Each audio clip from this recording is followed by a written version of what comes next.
Hi guys. അപ്പോൾ HTML എന്താണെന്നുള്ളത് നമ്മൾ നോക്കി. അതേപോലെ തന്നെ നിങ്ങൾ കമ്പ്യൂട്ടറിൽ HTML കോഡ് ചെയ്യാൻ ആവശ്യമുള്ള ആപ്ലിക്കേഷൻസും അതേപോലെ അതിൻ്റെ സെറ്റപ്പും കാര്യങ്ങളും നമ്മൾ നോക്കി കഴിഞ്ഞു. ഇനി ഒരു HTML ഡോക്യുമെൻറ്റിലോട്ട് CSS ആഡ് ചെയ്യാൻ അല്ലെങ്കിൽ CSS സ്റ്റൈൽസ് ആഡ് ചെയ്യാൻ വേണ്ടിയിട്ട് പല മെത്തേഡ്സ് ഉണ്ട്. പല രീതിയിൽ CSS പ്രോപ്പർട്ടീസ് നമുക്കൊരു HTML ഡോക്യുമെൻറ്റിന് അപ്ലൈ ചെയ്യാൻ വേണ്ടി പറ്റും. അപ്പോൾ അതിൽ ഫസ്റ്റ് ആയിട്ട് വരുന്നൊരു മെത്തേഡ് ഇൻലൈൻ CSS എന്നുള്ളതാണ്. CSS എന്ന് പറയുന്നത് ഒരു HTML എലമെൻറ്റിനെ സ്റ്റൈൽ ആഡ് ചെയ്യാൻ വേണ്ടി യൂസ് ചെയ്ത ടൂളാണല്ലോ.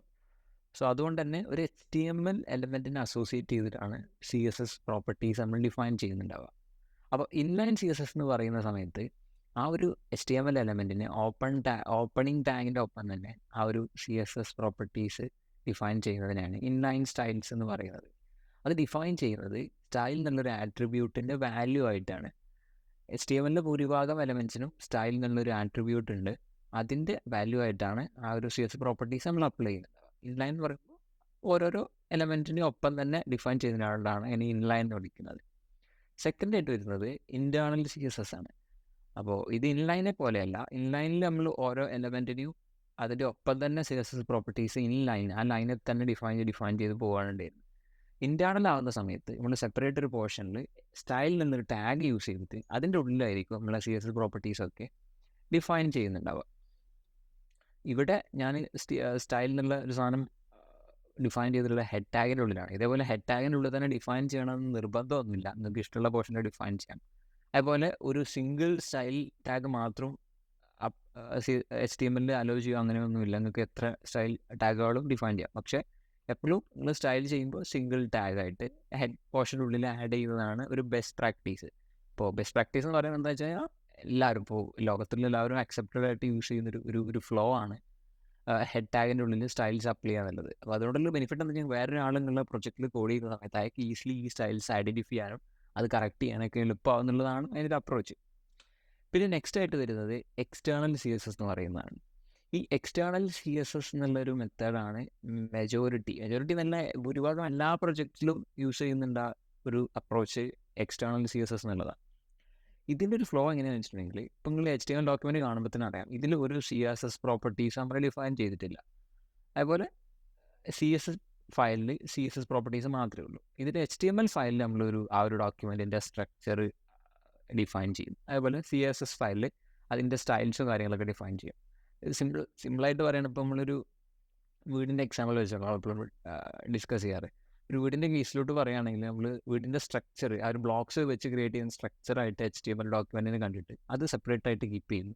അതിൻ്റെ സ്റ്റൈൽസും കാര്യങ്ങളും അത് ചെയ്യുന്ന ഇൻറ്റീരിയറും അതിൻ്റെ പെയിൻറ്റിങ്ങും കാര്യങ്ങളൊക്കെ ഒരു സെപ്പറേറ്റ് ഒരു ഫയലായിട്ട് കീപ്പ് ചെയ്യുന്നതിന് ഞാൻ ഈ ഒരു എക്സ്റ്റേണൽ CSS എന്നുള്ളൊരു അപ്രോച്ചിനെ അതിൻ്റെ ഒരു രീതി. സോ ഇതിനോടുള്ള ബെനിഫിറ്റ് എന്താ വെച്ചാൽ നമ്മൾ HTML ഡോക്യുമെൻറ്റ് സെപ്പറേറ്റ് ആയിട്ടും അതേപോലെ CSS ഡോക്യുമെൻറ്റ് സെപ്പറേറ്റ് ഫയലായിട്ടും കീപ്പ് ചെയ്യാൻ വേണ്ടിയിട്ട് ഇത് ഹെൽപ്പ് ചെയ്യുന്നതാണ് ഇതിൻ്റെ ഏറ്റവും വലിയൊരു ബെനിഫിറ്റ്.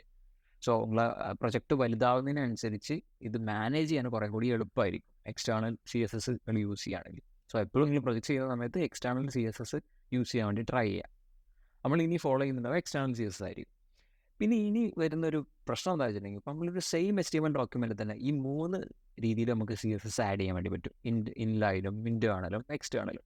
അങ്ങനെ ആഡ് ചെയ്യുന്ന സമയത്ത് ഇവർ സെയിം ഇപ്പോൾ നമ്മൾ ബോഡി ടാഗിന് ഒരു ബോഡി ടാഗിന് ഒരു CSS പ്രോപ്പർട്ടി 3 രീതിയിൽ അപ്ലൈ ചെയ്തിട്ടുള്ളതാണ്. അപ്പോൾ ഇങ്ങനെ വരുന്ന സമയത്ത് HTML ഡോക്യുമെൻറ്റ് ചെയ്യാൻ എന്താണെന്ന് വെച്ചിട്ടുണ്ടെങ്കിൽ ഇതിൽ ഇൻലൈൻ CSS ആയിരിക്കും ഏറ്റവും കൂടുതൽ പ്രയോറിറ്റി കിട്ടുന്നുണ്ടാവുക. അപ്പോൾ ഇൻലൈൻ ആയിട്ട് നിങ്ങൾ എന്ത് പ്രോപ്പർട്ടിയാണ് അപ്ലൈ ചെയ്തത് അത് ആദ്യം റിഫ്ലക്റ്റ് ആവും. പിന്നെ ഇൻലൈൻ ആയിട്ടൊരു പ്രോപ്പർട്ടി ഇല്ലെങ്കിൽ മാത്രമേ ഇൻറ്റേർണൽ CSS അപ്ലൈ ആവുള്ളൂ. ഇനി ഇൻലൈനും ഇൻറ്റേർണലായിട്ടും പ്രോപ്പർട്ടീസ് CSS ഇല്ലെങ്കിൽ മാത്രമേ എക്സ്റ്റേണൽ പ്രോപ്പർട്ടി അപ്ലൈ ആവുള്ളൂ. അപ്പോൾ നമ്മളിത് ചെക്ക് ചെയ്ത് നോക്കുകയാണെങ്കിൽ ഞാൻ ലൈവ് സെർവറിൽ HTML ഡോക്യുമെൻറ്റ് ഓപ്പൺ ചെയ്തു. അപ്പോൾ ഇതിൽ കാണാൻ നമ്മൾ ഇൻലൈനായിട്ട് കൊടുത്ത റെഡ് എന്നുള്ളതാണ് ഇപ്പോൾ അപ്ലൈ ആയി വന്നിട്ടുള്ളത്. ഇനി ഞാൻ ഇത് ഒഴിവാക്കിയാൽ മാത്രമേ അവിടുത്തെ ഇൻറ്റേർണൽ CSS അപ്ലൈ ആവുള്ളൂ. ഈ ഇൻറ്റേർണൽ ഞാൻ ഒഴിവാക്കിയാൽ മാത്രമേ എക്സ്റ്റേണൽ CSS അപ്ലൈ ആവുള്ളൂ. അപ്പോൾ ഇങ്ങനെയാണ് ഇതിൻ്റെ ഓർഡർ വരിക. അപ്പോൾ എപ്പോഴും നിങ്ങൾ CSS കോഡ് ചെയ്യുന്ന സമയത്ത് അത് ഭയങ്കര ഇമ്പോർട്ടൻ്റ് ആയിട്ടുള്ളൊരു കാര്യമാണ്. CSS കോഡ് ചെയ്യുന്ന സമയത്ത് ഏതെങ്കിലും ഒരു മെത്തേഡിൽ ഒരു അപ്രോച്ചിൽ മാത്രം CSS പ്രോപ്പർട്ടീസ് അപ്ലൈ ചെയ്യാൻ വേണ്ടി ശ്രദ്ധിക്കുക. അതല്ലെങ്കിൽ നിങ്ങൾ നിങ്ങളൊരു സെയിം പ്രോജക്റ്റിൽ നിങ്ങൾ എക്സ്റ്റേണലായിട്ടും CSS പ്രോപ്പർട്ടീസ് കൊടുത്തു, ഇൻറ്റേർണലായിട്ടും കൊടുത്തു, ഇൻലൈനായിട്ടും കൊടുക്കുകയാണെങ്കിൽ അപ്പോൾ നിങ്ങളിത് ഡീബഗ് ചെയ്യുന്ന സമയത്ത് ഇതിന് ഇപ്പോൾ ഔട്ട്പുട്ട് എടുക്കുന്ന സമയത്ത് ചിലപ്പം നിങ്ങൾ റെഡ് കളർ പ്രതീക്ഷിക്കുന്ന സ്ഥലത്ത് യെല്ലോ കളർ റിഫ്ലക്റ്റ് ആവും. അതിൻ്റെ റീസൺ എന്ന് വെച്ചാൽ നിങ്ങൾ എക്സ്റ്റേണൽ CSS ഡിഫൈൻ ചെയ്തിട്ടുണ്ടാവും ചിലപ്പോൾ റെഡ് കളർ ആയിരിക്കും. പക്ഷേ നിങ്ങൾ ഇന്റേണലും ഇൻലൈനൊക്കെ യൂസ് ചെയ്തുകൊണ്ടാണ് ചിലപ്പോൾ ഇൻലൈൻ പ്രോപ്പർട്ടി ആയിട്ട് നിങ്ങൾ റെഡ് കൊടുത്തിട്ടുണ്ടാവും.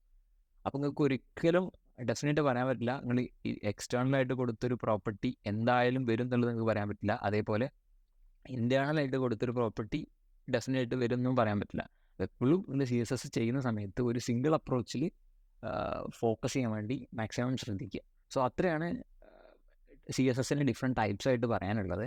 ഇനി നെക്സ്റ്റ് വീഡിയോയിൽ ഒരു എലമെൻറ്റിനെ ഇപ്പോൾ CSS പ്രോപ്പർട്ടീസ് അപ്ലൈ ചെയ്യാൻ വേണ്ടിയിട്ട് ഒരു HTML എലമെൻറ്റിനെ എങ്ങനെ സെലക്ട് ചെയ്യാം, CSSൽ എങ്ങനെ ടാർഗറ്റ് ചെയ്യാം എന്നുള്ളത് നമ്മൾ പറയാൻ പോകണം. അപ്പോൾ അതിന് ഡിഫറെൻറ്റ് സെലക്ടേഴ്സ് ഉണ്ട് നമുക്ക് CSSൽ.